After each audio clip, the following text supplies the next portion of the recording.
All right, 365 days of horsemanship, day 30. It's 11:15 right now. I've had such a long day with Elsa and the horses, and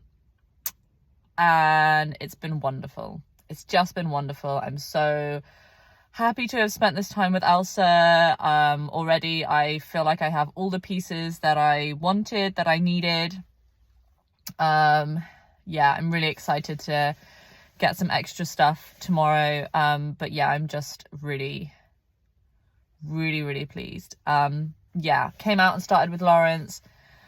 Had such a great session with him. I really appreciate the depth and the time that's been put into our relationship, and how consistent he is now, and how much progress we were able to make. Like, you know, feeling like we've been stuck this whole time has been kind of frustrating, and I've been kind of unsure as to like whether there's anything left to do. Like, maybe this is it, maybe I should give up now, and that's like so against everything that I kind of believe in about life, and you know, that like life doesn't end at some point, that you stop growing, you stop doing things. And yeah, just awesome.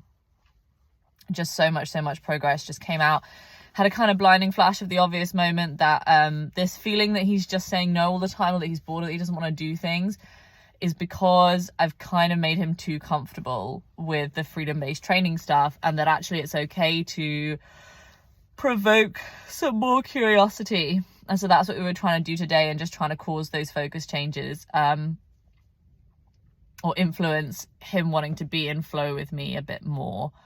And that was just really cool, and we made a lot of progress with that. And then we were even able to move on to the rocking, and actually use the rocking properly, like rocking into a focus change rather than just rocking to make him do something.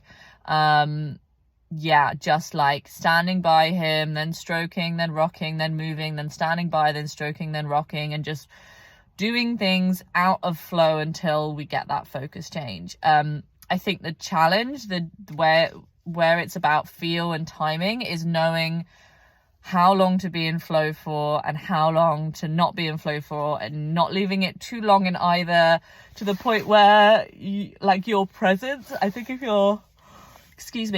if you're outside of flow for too long, too often, then your presence becomes annoying, because you lose this like idea that your presence is associated with comfort.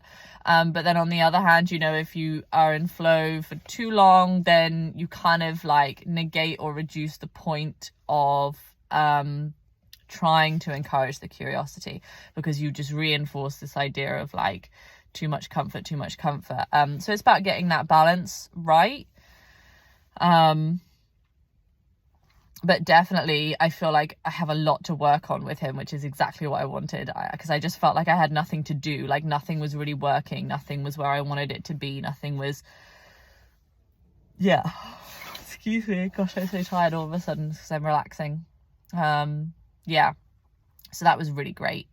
And then with Mia, I think it just solidified in me where I am. Like, I think I've made the mistake of treating her like she's Lawrence, and expecting her to understand that I'm like a good person who will bring her comfort in the same way that he does, without doing any of the work to get there, and sort of forgetting that actually she is still in a place where actually she does need a lot of flow.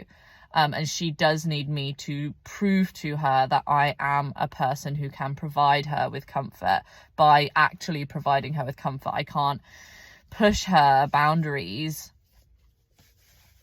like I can push his boundaries, because when she's not in freeze, she's in concern. Like, we're not in a place where we can have focus changes together that feel good. Yeah. And so that was really powerful. And I think with her, it's about recognizing less, like bringing it right down to the little things that she does, and making the little changes based on those little things to really show her that I can acknowledge her. And then Elsa gave me some really great stuff to do with how to be a more supportive leader, by just being a little bit less in flow, like keep the feet the same but move the arms or move the shoulders or the hands, excuse me. And yeah, I think that's really great. Yeah, so I'm really happy with that. I'm really happy with how today went. I'm excited to see how tomorrow's gonna go. Yeah, excited to see how things progress.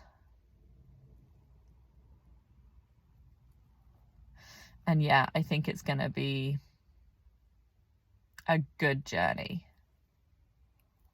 I feel very positive about it. I don't really know what will happen tomorrow. I think I just need to trust the process with Mia settling back into that leadership role where I'm just making decisions, passive leadership, where I'm just making decisions about stuff, about where I want to be and when I want to be, and just reacting to her rather than interacting, waiting for her to become interactive. And I think probably the more I commit to that, the faster the changes will actually happen with her. Yeah, and just kind of seeing really where I can go with Lawrence, I guess. Trying not to get too excited, put that pressure on. But yeah, I think it's going to be good. Can't wait.